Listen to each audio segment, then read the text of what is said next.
15, so we'll call the meeting to order. We'll rise and join me with the Pledge of Allegiance, please. I pledge allegiance to the flag of the United States of America, and to the republic for which it stands, one nation, under God, indivisible, with liberty and justice for all. Thank you.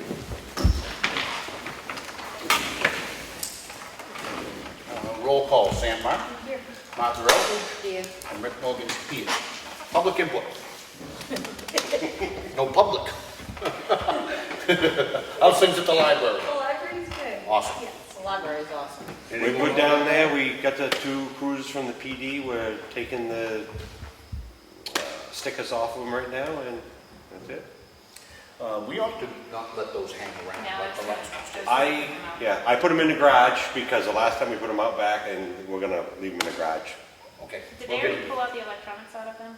Yeah, everything's. Everything's Yep. stripped, okay, so they're good to go. All right. Yep. So we can put those, if we let it get it advertised, get it on the website, get those back up for proposals. Yeah, 2013, 2014. Yeah. I checked the registrations in Nottingham, so. Okay. Joe Beaton's got them. Yeah. Yeah, they transferred them on to the new ones. We got the keys, yep. Like I said, they're both running. Let's Yeah, get if you can those, just get the mileage to me, I'll get them posted. Yep. let's get them advertised, get them out of here Yeah. before the winter. Like I said, I'll keep them in the garage until, That'd be- like I said, that'd be good. the other ones kind of got Yeah, wrecked out back. yeah. Okay. Nothing else, we'll start the red folder. We have the minutes of the Selectmen's non-public and work session which occurred on Monday, August 20th. I make a motion we accept them as printed. Second. All in favor? Aye.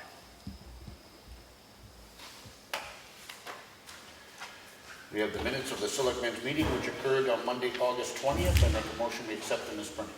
Second. All in favor? Aye.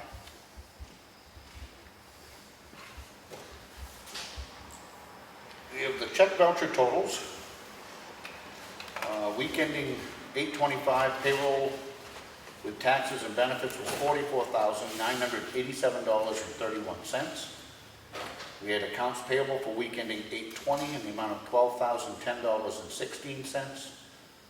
For a total dispersed last week of $56,997.47. We also had accounts payable for water and sewer, which we track separately in the amount of $5,649.60. I make a motion to sign. Second. All in favor? Aye. Aye.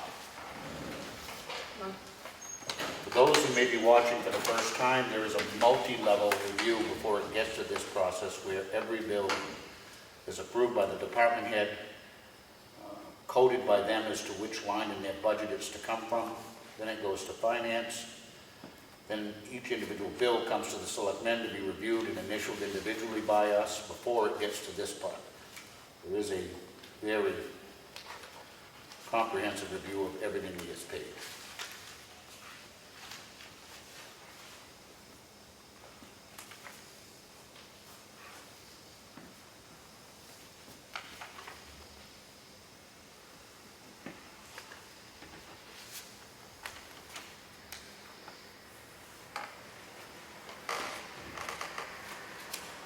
And it may seem like we blow right through some of this stuff, but we have all individually had a chance to read everything before the meeting as well, so. The next item on our agenda is the receipt of a letter to the town of Ossipee. To the board, it is with somewhat a heavy heart that I submit my notice of retirement effective October 1st, 2018. Words cannot express my gratitude to the town for your support, both as chief of police and as an officer for the Ossipee Police Department. This town has enabled me to raise a family and to fulfill my career as a police officer, and I will be forever thankful for the opportunity. It's been an honor to serve as your chief of police. If I'm able to be of assistance to you in the future, please don't hesitate to ask, and it's signed by James Eldridge. We knew this was coming. This is not a surprise. He has kept us in the loop for several months of his intention to retire in October. The letter was just a formality that we needed from him after he had an opportunity to meet with the retirement board. I may well have more to say about this in the future, but real briefly, I've had the very distinct pleasure of knowing and working and have Jim Eldridge work under me for a good many years. Jim was hired for the town about 28 years ago, believe it or not. Brad Loomis was the chief when he was hired as a patrolman. I was his sergeant Ultimately, when I was promoted to chief, I had the opportunity to promote Jim to corporal. A few years later, to promote him to sergeant. Upon my retirement, Don Grove, who became chief, promoted him to lieutenant, and I had the honor, once I was on the board of selectmen, and Don Grove chose to retire, to be one of the signatures that hired him as chief of police. Jim was for me and has been for the town, a stellar employee, one who has always given well above and beyond what he was paid for, never caused a problem, always was a problem solver, and he has served the town very, very well. One of the things that's very, very important, I can tell you, having been a leader of a police agency, is that you surround yourself with good people. And I was very fortunate in my tenure to have excellent people, as was Don Grove after me, and certainly Jim Eldridge has had fantastic people working for him who do a tremendous job for our community. One of the things that's also extremely important when you invest an amount of time and effort into an agency, as Donnie did and I did and Jim has, is that you leave it in good hands when you leave. And we are extremely fortunate that we have really good people up and down the ranks that will keep going what has been a really good agency. Our police department for a good many years has enjoyed not only fantastic community support. I can't remember the last time at town meeting or otherwise where there were any issues of funding or providing for them anything that they needed. They have also enjoyed and earned the respect of all of the other law enforcement agencies around them and their peers in general. And while I'm happy for Jim, and I am, because he certainly has earned it, at the same time, the town of Ossipee owes him a debt of gratitude for the service and the time that he has spent in that position, because it's not easy. It's lonely at the top. I will make a motion that we accept Jim Eldridge's letter of retirement. Second. Any more discussion? All in favor? Aye. So, now by way of formality, it is a town of Ossipee policy that we post in-house for 2 weeks, 10 days, I don't know what it is. 5 days. Excuse me? 5 days. 5 days? 5 days. 5 business days that we post in-house, the opening of a job. So we will be posting today a job opening for the town of Ossipee Police Chief. That will allow those who are already working here who may be interested in the position to apply. That will be going up as of today, along with a copy of the job description. Excuse me. We have a land use change tax. This is off from Dial Road in Ossipee. And what it is it appears they're doing a partial release on land which was in current use. Number of acres affected is 3.95. I make a motion we approve. All in favor? Aye.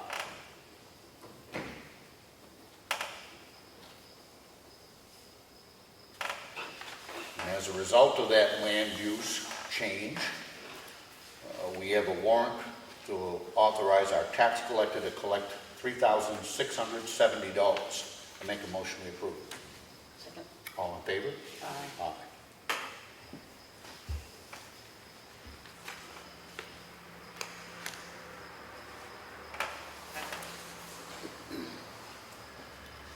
We have a contract for use of facilities. Erica Ames would like to use Town Hall, table and chairs for a birthday party on 9/29. Schedule's been okayed by Craig. I make a motion we approve. Second. All in favor? Aye. Building or just the chairs and tables? No, it's the building.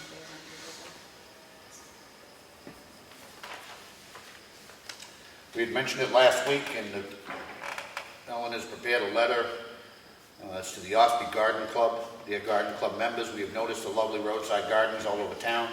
Thank you to the members of the Ossipee Garden Club who plant, weed, water, and keep these gardens beautiful. The gardens are a real asset to the town of Ossipee, and we appreciate the work of the Garden Club. Make a motion to sign. All in favor? Aye. Aye. I don't know if it has to do with the rain or whatever, but I just do think that they are particularly nice this year. We have a notice of intent to cut wood. This is on Browns Ridge Road, map 267, lot 8, and lot 267, lot 4. Ossipee Aggregates is the owner. Greenleaf Products is the logger. The taxes have been paid. I make a motion we approve. Second. All in favor? Aye.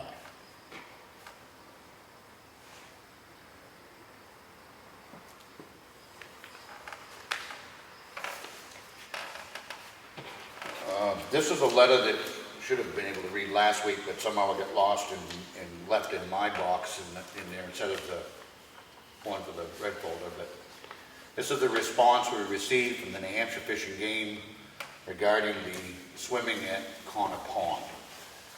I'm going to wait and read it. It's dated August 8th. It's addressed to the Board of Selectmen.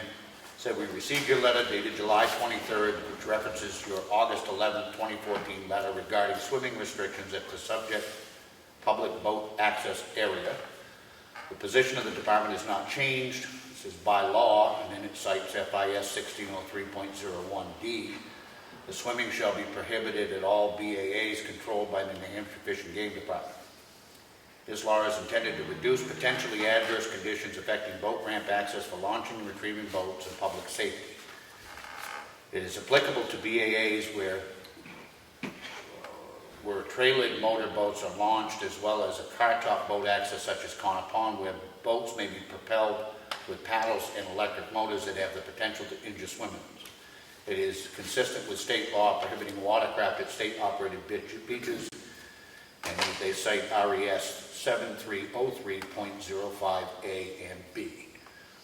I'm going to read a little bit more, but I would also simply point out that they are not laws. They are administrative rules established by those commissions, which unfortunately hold the same power as laws, but they were not laws enacted by the legislature. He says that he must correct the statement in your recent letter about the site being a swimming area for residents and visitors prior to the purchase by the department. The lot was privately owned by the White family whom allowed guests to use the site with permission. All others were trespassing and were asked to leave when discovered. With regard to trash management disposal, our signage and rules, again cites an administrative rule, clearly informed that our BAAs are carry-in and out facilities. A maintenance crew member from the department visits Connor Pond once a week to pick up fugitive trash and complete mowing and trimming duties. We have experimented with installing trash barrels at BAAs. We found that the barrels attract significantly more trash than was ever left behind prior to the installation. The amount of extra trash when collected among all BAA sites during a daily shift dwarfed the bed capacity of the maintenance pickup trucks. The barrels are subject to vandalism, spillage, blow-away conditions, etc., etc.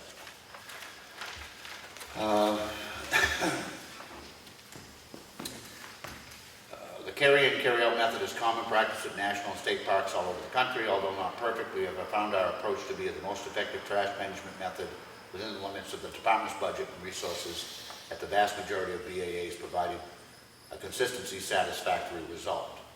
I would remind you that it wasn't us that said it was unsatisfactory, it was the neighbors up there who didn't like it. With regard to portable toilets, boaters/anglers understand that they will be out on the lake for a limited few hours and plan ahead, using nearby sanitary facilities before they arrive or after they leave. The use of boats at Connor Pond where petroleum engines are banned is narrowly focused on angling and or wildlife watching. These activities are best enjoyed at limited, short times during the day when the fish are most active or the angle of the sun is most appropriate for enhancing a sunrise or sunset. Also, the paddle/electric motor-powered watercraft used at Connor Pond do not readily lend themselves to other activities, such as sunbathing or water skiing, that may involve a longer or full-day stay. The nearest public bathrooms are 6 miles away at the intersection of 25 and 16. About a 12 to 15 minute ride at 30 to 24 miles an hour. There appears to be reasonable availability of sanitary facilities for those using the BAA for its intended use and not spending extended time at the site. And this is signed by Garrett Grasskamp, coordinator for the statewide public boat access program. Honest to God, I sometimes think that I'm going to be amazed, but I shouldn't expect that.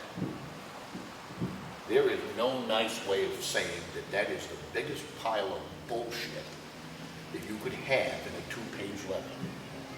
And I should not be surprised, nor am I surprised, that somebody in Concord, once again, thinks that they know better than people who have been here their whole lives.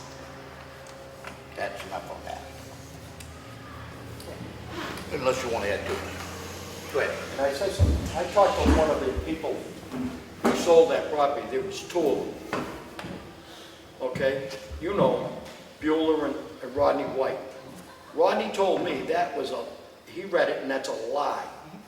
That anybody who wanted to swim in that pond didn't have to ask them. I And can tell when you he- that I've known that family.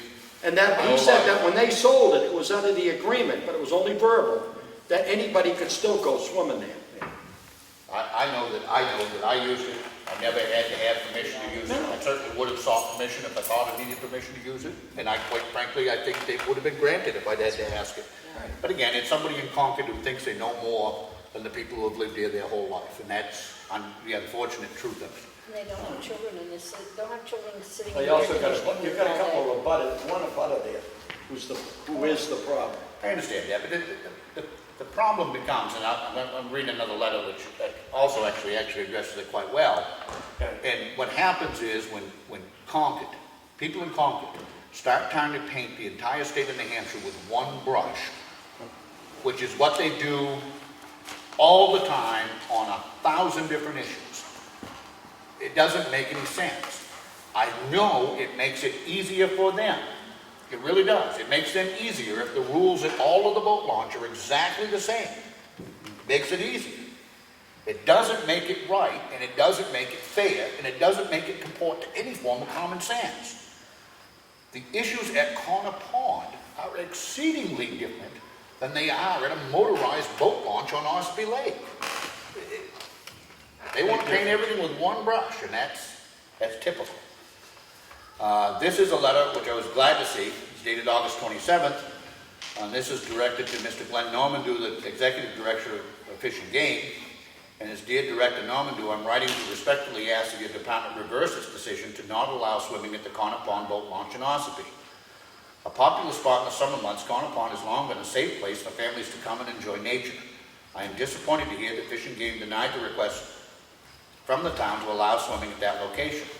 Per your department's regulation, this boat launch is only for car-top, non-motorized boats. Any safety risk to swimmers and those launching canoes and kayaks would be minimal. The Ossipee Select Board has made a reasonable request to the state, which would have been a positive impact on, which would have a positive impact on their community. Your rule, FIS 1603-01D, takes a very broad brush to boat launches across the state and does not address the reduced safety concerns at non-motorized/car-top launches. The boat launch and the water belong to everyone, and no one should be denied access to public bodies of water. I would appreciate any efforts by the department to correct the situation, and I look forward to continuing to work with you to find a solution. And that's signed by Jeb Bradley, Senate District 3.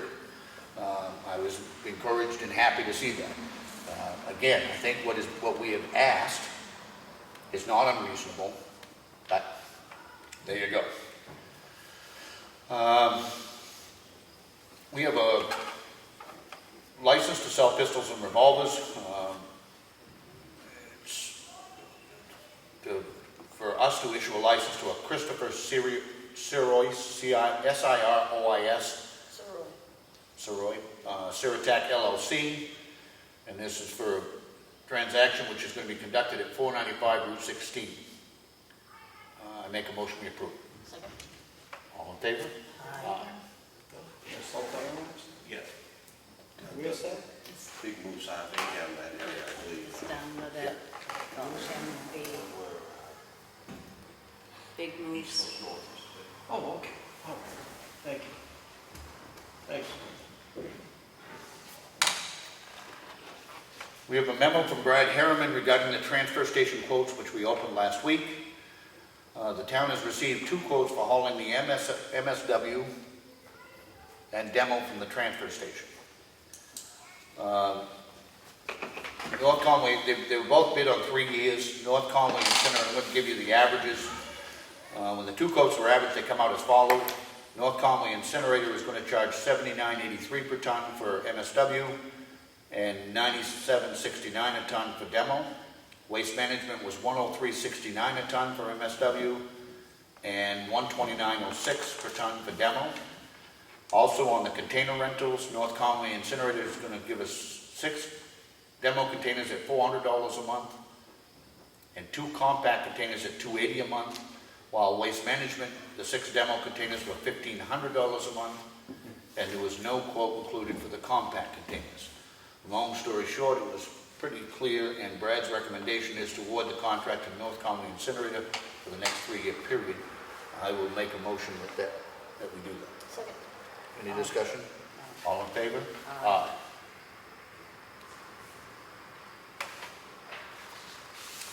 We have a notice from our tax collector that we will be testing the AccuVote machine on September 4th at 1 o'clock p.m. in the town clerk's office, and that's in preparation for the state primary election to be held on September 11th.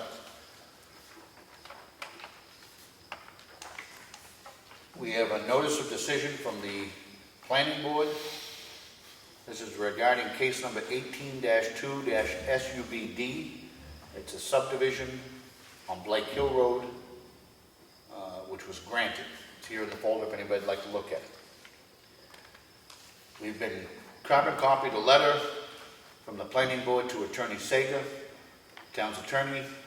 The planning board on September 29, 2017 meeting asked for Attorney Sager to return to court and have the Morse brothers, i.e. David Morse and Andrew Morse, be held in contempt of court, and for the planning board to reclaim the Morse pit as per the reclamation plan, which was signed by the planning board and dated February 7, 2007, per the original court order. Fast forward to August 21st, 2018, the board again discussed the status of the Morse pit and the account being held in your care. Questions were raised if the judgment is still valid and voiced their concern over the length of time this is taking to resolve. The board noted that the site has been inspected, has been deemed inoperable, and it's now the attorney's decision on the recourse. The board is requesting you provide an update to the board for September 4th, 2018 planning board meeting. It's here in the folder if anybody would like to look at it. We have a copy of the consent calendar agenda for the New Hampshire Executive Council. It's here in the folder if anybody would like to look at it. We received a card from Kingswood Auto Sales. Addressed to the Board of Selectmen, thank you all for your wonderful letter of welcome and encouragement. We would like you to know how much of a pleasure it's been doing business in Ossipee. Greatly appreciated, and it's signed by Walter and I think it's Lisa Cook, Kingswood Auto Sales, LLC. It was nice. I guess we shouldn't send them back a thank you note for the thank you note, but it was very nice. We have the payroll reimbursement request from the Water and Sewer in the amount of $3,644.57. I make a motion we sign it. All in favor? Aye. We have a water and sewer warrant authorizing the tax collector to collect $188.92. I make a motion we sign it. Second. All in favor? Aye.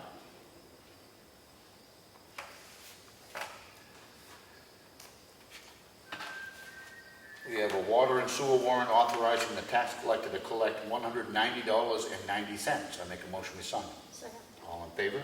Aye. Aye.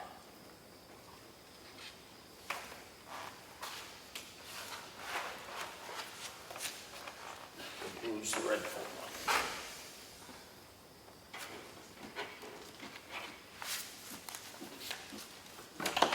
Old business. We are in receipt of, it's here, I don't know where we can put these where anybody can look at them, I guess in the Selectmen's office.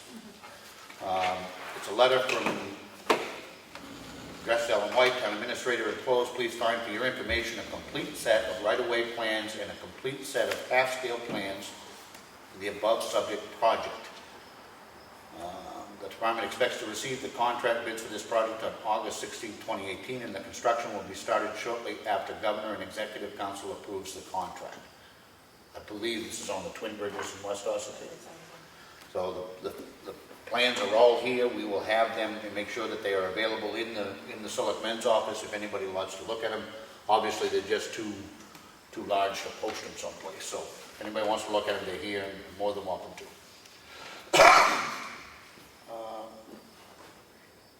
Brush clearing at the window site, we haven't heard, we've got nothing else on I that to have report. nothing else. I spoke with Joe Deegan on Wednesday following the Conservation Commission meeting, and he questioned where to go from here, and I said, I don't know. You know, we put it out for bid, and there was no, I think he was going to check with Ralph Buchanan to see if he was still interested in doing it, but he thought he was too busy.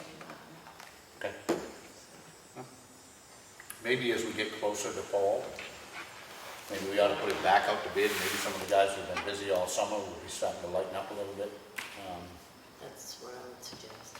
You know, maybe we'll wait another couple of weeks and put it back out. Or maybe we could actually put it back out now, but leave it open longer if we wanted to. What do you think, Sid? That's fine, I can repost it, we just need dates.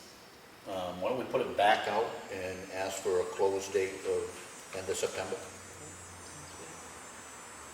Leaves it out there a little bit longer. Last Monday in September. Last Monday in September. Sure. Makes sense. Yeah. Duncan Lake Beach, Brad, any idea if Brad got the approval for the beach sand down there? I Haven't know, heard. we haven't discussed. Brad, Public Works Director, is out today, so some of these that are normally addressed, we won't be able to do anything with.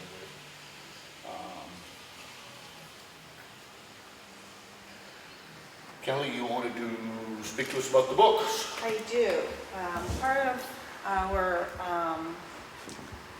restoration of our old town books is to present to the Board of Selectmen what you approved of. And this is one of the books that we have done. It had to be encapsulated because the binding was so bad. So this is actually volume 12, pages 1 through 370. I didn't bring both of them. They're quite heavy. What years, what basic years are we working on? This is, the whole grant for Phase 3 covers 1887 to 1929. And the other part of the presentation, I have to read a statement to you. Okay. So the preservation project has been made possible through the funds received from the sale of the Moose, New Hampshire Conservation License Plate and administered by the New Hampshire State Library as a division of the New Hampshire Department of Natural and Cultural Resources. The grant entitled Ossipee 1877 through 1929, Town Meetings, Conservation, Microfilming, Phase 3, included 3 volumes of the town meeting books. 2 volumes were strong enough to be rebound. However, the 3rd volume needed to be encapsulated and placed in 2 book binders. So that's one of the 2. This is Phase 3. We're working on Phase 4. We have been approved for Phase 4, so I will be putting another special warrant out for money to be raised so we can spend it. So this is the next project. It's open. And we also have everything on disc, so instead of people looking through the book, I mean, they're more than welcome to. We have it on disc to help preserve everything. Good. So. And this next Phase 4, will that bring us up to almost current, or no? No, Okay. no, because we have all the tax collectors' books too that we have to get done. I'm going to have a gentleman come in and see what it would cost to do like the whole thing and then break it down into maybe 4 years, 5 Okay. years, whatever it's going to take, and still continue with these state grants. Okay. But we do need to get some of our own town money involved to Yep. it. Now, the records are important and they need to be preserved. So. Yes, Okay. thank you. Thank you. Other old business? Yes. Go for it. This headline, in the Carroll County Independent, I'm not sure who picked it, but whoever it is deserves a spanking, my book, and being nice. When you are a reporter and you write an article, you usually research the background. There is no background in here. This article does not represent what we are doing with the fish hatchery. it doesn't represent how the people that are working at the fish hatchery now feel. And I think if she talks about our meetings being secret meetings, she can come here and sit for our work sessions, and she doesn't have to just sit in front of her computer and watch the video. That's all I have to say. You have more.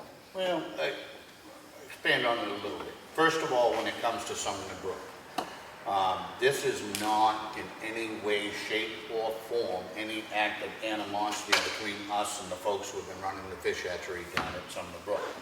On the contrary, what has brought this kind of to a head is all of a sudden there were a couple of fires down there, a couple of chimney fires.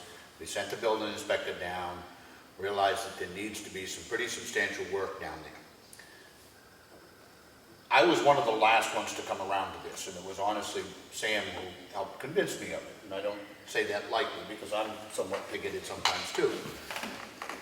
What she finally convinced me, and then after reading through all of the documents myself, it is not at all clear how the town of Ossipee ever ended up being the landlords to the fish hatchery to begin with.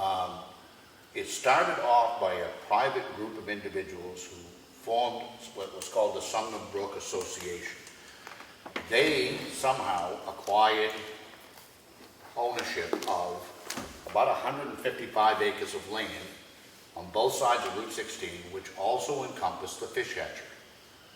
In the deed, while it's not clear how we ever ended up with it, at one point ownership was transferred to the Ossipee Conservation Commission, which was illegal because the Conservation Commission, while it manages our conservation property, it is not allowed to own anything. It has to be owned by the town. That was corrected sometime in the late 1980s. And it has been rented in 3-year blocks to these folks who are running the fish hatchery. Huh? Is it 5 years or 3? I think it's 3 years, but maybe it's 5. Huh? It is 3 years, okay. It is not at all clear how the town ever ended up in the middle of this, but what is clear, and I was again maybe a little late to the dance coming around to it, there is absolutely no financial benefit to the town of Ossipee to own that fish hatchery. None. But there was a cost. Well, there's not only a cost, there's a liability because it's town-owned property. The town's insurance covers it and everything else. Yes, these folks pay rent, not a lot of rent, which we could have rectified, but that only takes care of part of the problem. There is no benefit to the town owning it. So what we have done, and this is done in constant consultation with the owners of the fish hatchery, because they have been in an untenable position as well. They have invested tens of thousands of dollars in property and improvement to the wells and whatnot that they need to rear fish, and they don't own the property. They have some plans to do more capital improvements on the property, which they are reluctant to do unless they can do a long-term lease. State law prevents us from doing a long-term lease. In fact, dictates that we can only lease it 3-year blocks. Well, ask yourself, which one of us in a business would go invest $30,000 into a piece of property that we only know we're going to be able to truly control for 3 years? Long story short, we're looking to have this resolved to our benefit to get out of the rental business, but as importantly, maybe more importantly certainly to them, is this is going to hopefully allow us to convey that property to the people who have been renting it, to sell it to them. I mean, they're not going to get given to them, so that they can then, Not the whole parcel. not the whole parcel, just the portion that's the fish hatchery, so that they can then enjoy all of the benefits of actual ownership going forward. Nothing that we're doing has been with any animosity or anything toward them. On the contrary, we all think that they're very nice people who are doing what they do. But In a meeting today, we were all on the same page. They understand where we're going. They're fine with everything that's going on. It's a little hairy for them, I think, because not knowing where it's going to sit. We'd like to get it fixed, taken care of this year, because the Board of Selectmen continually changes. Yeah. And it's to their benefit to be able to own it. yeah. So what has to happen now? In the deed, the state of New Hampshire has the first right of refusal if we choose to get rid of it.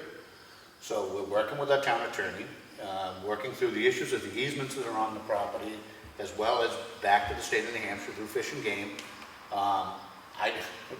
There's no, I don't have any reasonably whatsoever that they're interested in taking it back. They don't run all the fish hatcheries they have now, I don't think. So, long story short, we're hopeful to get all of this stuff pulled together, and then there would be an article on the town meeting warrant in March. Again, it's not gonna be something done by the three of us. We're getting all of the legwork done so that town meeting can vote, hopefully in March, to sell that property to those folks who have been running it all these years and be done with it. We have retained the services of an appraiser, real estate appraiser, to go down and determine what the fair market value is. And we're doing our due diligence to make sure that this comes together appropriately and rightly for the taxpayers, of which we are one. Real briefly on the issue of our work sessions, the undertone, if you will, that I got from the article was that somehow we're trying to conduct business out of the light of day. That is absolutely, categorically not true. Every one of our work sessions are posted, they're noticed, they are open to the public, they are honestly quite mundane. I've watched some of the other meetings where they try to conduct everything in the meeting, and sometimes a half an hour, 45 minutes, or an hour is of the videotape watching the selectmen read. In that work session is when we review bills. It's when we have an opportunity to read the stuff that's in the red folder in preparation for the meeting. We meet with department heads. We do not take any votes in those work sessions. It is as mundane can be. However, they are posted and open to the public, and anybody and his brother is welcome to come. The more the merrier. If you want to sit there and watch us review bills, please do. The implication that somehow, we're doing something we shouldn't be doing is just categorically not true. We are very much aware, and I believe not only honor the law, but the spirit of the law when it comes to 91A. We've worked with Ed at Government Oversight, and I hope he would agree that we do what we're supposed to do, because we try very hard to. I don't need to invite Ed. I thought Ed would be here tonight. But Ed, if he wants to come and video those work sessions, it's absolutely more than welcome. It'd be pretty boring television, but that's neither here nor there. And I think it's unfortunate. The perception that was given by the headline, which is not the reporter's fault, I think that's chosen by the editor. The reporter was that somehow, the perception, and I've already had a couple of folks speak to me, was that, we're putting it to the people that own the fish hatchery, and, even use the word dump. That's unfortunate, because that's not what's going on. We're working with them, and I believe in the end we will have a resolution which is good for the taxpayer and really good for them. Will the paper put a retraction? I It doesn't even sound right. I read it myself. Sound way out of whack. I don't know. I don't know. But that's And not what's going on. how much land are you talking about? Did they want? The total parcel is 154 acres. I know that. The portion that is consumed by the fish hatchery is less than 5 acres of that. What, again, we would be looking to do, and I did miss one step when I had spoken before, if this can all come together, then we would subdivide that to carve off that little piece of land to be able to convey to them. The rest of the entire parcel would continue to be in conservation easement just like it has been. We're looking to get out of the rental business because it has no benefit to us. None. I mean, the $7,000 a year that we were collecting in rent is almost completely offset by the fact that they weren't paying taxes because it's a town-owned piece of property. There's no benefit to us being in this business. In the end, I'm hoping to get it back on the tax rolls, and more importantly, let those folks have some actual ownership. They've been there for years and years and years. I mean, these people have invested a lot of time and effort in it. We're not looking to take it away from them. We're trying to convey it to them and get out of the business. So, enough on that. You want to add anything to that, Martha? No, I think you summed it up quite well. So, okay, that's what we're trying to do. Second public input. Anybody? Vicky, you do have a need for a short non-public, I understand, on tax matter? Yeah, can we do it right now? We can. We do, before I leave, we do have a budget committee meeting, which is scheduled for 9/5 at the Freight House. And I also want to remind people that we and anybody else has been invited to Kingswood on September 6th when they're going to be discussing their finance committee. I hope that folks will attend and be interested in that. There's nothing else. We do have a need to go into a short non-public. This is under RSA 91A32C. It's to discuss a tax matter with our tax collector. Poll the board. Sam Martin? Yes. Martha Eldridge? Yes. And Rick Morgan, yes. We will be back very shortly. It's my understanding that it's only a couple of minutes. We're going to reopen the public session. We just held that short non-public. This is under RSA 91A32C. Specifically, it was on a payment arrangement with a taxpayer who was delinquent. For that reason, I'll make a motion that we seal those minutes. Second. Any discussion? No. All in favor? Aye. Any other new or old business to come? No, I think I had my say. Huh? I had my say. Okay. Anything, Miss Ellen? Did you want to report on the water leak detection since Bo's not here? Well, briefly, been notified that they did the water leak detection, the state program that we didn't pay for, come in and found no major leaks, which is a really good thing. Oh, wow, that's awesome. It's a very good thing. The other thing is that we did this afternoon review the projected revenues, which are getting ready to be reported to the state, and I'm happy to report that we are on track. We're on track for what they were projected to what has actually been received, which is always a good thing when it comes to setting the tax rate, which is what we're working on now. Presumably the tax rate will be set sometime in September. I would hope so. Is what we're shooting for. There's a lot of things that have to come together to have that happen, but it appears as though everything is coming into place. Budget committee on the 5th, and that's at the Freight House. The 6th is the school budget finance meeting, whatever they do at Kingswood. And there is no meeting next Monday. And there is no meeting here next Monday because it is Labor Day, correct? So we will be individually coming in sometime on Friday to at least authorize payroll. And if there's nothing else, I make a motion to adjourn. Second. All in favor? Aye. Thank you. Thank you, Lisa.